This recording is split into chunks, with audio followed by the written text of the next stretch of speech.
Bagian terdalam lautan selalu menyimpan misteri, salah satu yang menarik adalah keberadaan makhluk raksasa yang hidup di sana.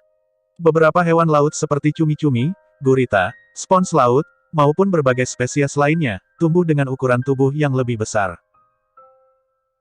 Apa yang menyebabkan hewan-hewan tersebut dapat tumbuh begitu besar?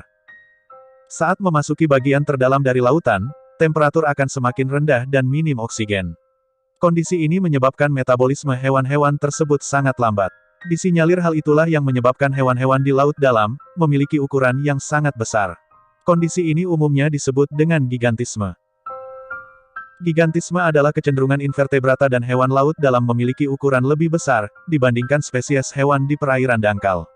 Contohnya pada spesies cumi-cumi kolosal atau Mesonychotetis hamiltoni di perairan subantartika, yang memiliki ukuran 14 kali lebih panjang dari cumi-cumi panah Nototodarus sloani di Selandia Baru. Ada juga spons laut raksasa seukuran minivan di perairan Pasifik. Spons laut yang berasal dari famili Roselidae ini, diperkirakan menjadi spons laut terbesar dan tertua yang pernah ditemukan. Panjangnya mencapai 3,5 meter, dengan tinggi 2 meter dan lebar 1,5 meter. Hewan-hewan raksasa ini diduga berevolusi untuk dapat bertahan hidup di lautan yang sangat dingin. Laut dalam memiliki sumber daya yang terbatas, karena sebagian besar makanan berasal dari perairan yang lebih dangkal dan hanya sedikit yang berada di laut bagian dalam. Saat makanan sulit dicari, memperbesar ukuran tubuh dapat memberikan keuntungan bagi hewan laut dalam. Sebab, hewan yang berukuran besar dapat bergerak dengan cepat dan lebih jauh, untuk mencari makanan ataupun pasangan. Mereka juga memiliki sistem metabolisme yang lebih efisien dan baik dalam menyimpan makanan. Ketika ada bangkai besar hanyut ke perairan yang lebih dalam, predator besar dapat mengonsumsinya dalam jumlah banyak, sebagai simpanan energi untuk waktu yang lebih lama. Hewan-hewan itu juga tak perlu mengatur suhu tubuh, sehingga bisa menggunakan energi tersebut untuk proses lain di dalam tubuh. Hal itulah yang menyebabkan tubuh mereka sangat besar. Selain di laut dalam, hewan-hewan berukuran besar juga ditemukan di dekat Antartika. Di dekat Antartika, gigantisme terjadi lebih dekat ke permukaan. Ada siput laut raksasa, bunga karang, cacing, laba-laba laut, dan bahkan organisme bersel satu raksasa yang membeku di air yang lebih dangkal. Meskipun muncul beberapa hipotesis tentang berbagai faktor yang dapat menyebabkan hewan-hewan tersebut bertumbuh besar, namun tidak ada yang yakin tentang mekanisme pasti pendorong perubahan evolusioner dalam ukuran tubuh.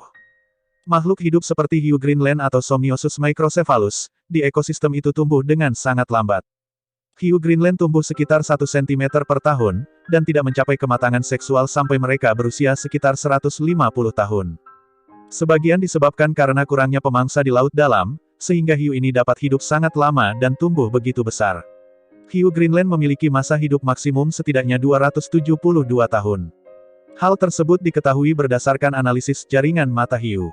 Bahkan, diperkirakan hiu Greenland tertua berusia sekitar 392 tahun, tetapi perkiraan itu memiliki margin kesalahan 120 tahun. Artinya, fase hidup hiu ini dapat mencapai 512 tahun.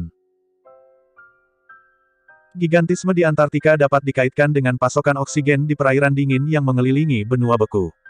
Menurut Survei Geologi Amerika Serikat atau USGS, konsentrasi oksigen di perairan kutub sangat tinggi. Namun hewan di lingkungan ini menggunakan oksigen dengan sangat lambat, karena suhu air dingin mengurangi tingkat metabolisme mereka. Lingkungan memungkinkan mereka untuk mengembangkan ukuran tubuh dan ukuran jaringan yang lebih besar tanpa menderita kekurangan oksigen.